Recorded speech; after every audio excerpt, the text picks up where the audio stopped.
مع اول واحد بقى بنقابله بنحدف الشنطه دي في وشه. ساعات كده كنا بنسمع لما بنت تقول لمامتها عايزه اقص شعري، او عايزه اسافر مع اصحابي، او عايزه حتى اجرب شغل جديد، كان بيتقال لما تبقي في بيت جوزك اعملي اللي انت عايزاه.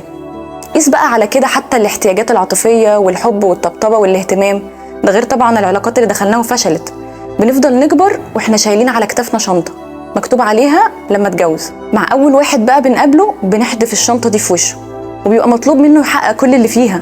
دي احلام سنين ما فيهاش هزار.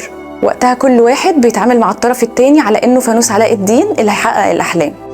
ومع كل موقف بقى بنتخذل فيه بنبتدي نلوم على الطرف التاني، وكأنه مطلوب منه يحاسب على فواتير مش بتاعته، يصلح ويجبر كسر ويلبي طلبات هو اصلا ما كانش سبب فيها. هتوصل في الاخر ان الطرف اللي على طول مطلوب منه يقبلك ويطبطب عليك يقول لنفسه وانا مين يطبطب عليا؟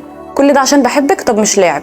وخناقات كبيره، وهي في الحقيقه ما بتتخانقش معاك، هي بتتخانق مع تاريخها ووجعها القديم، بتتخانق مع احتياجاتها اللي اتأجلت وما اخدتهاش في وقتها. وجود شخص في حياتك شيء جميل، الدعم كمان حاجه كويسه، لكن العلاقه لازم تبقى رايح جاي بشكل ناضج وسوي عشان تعمر.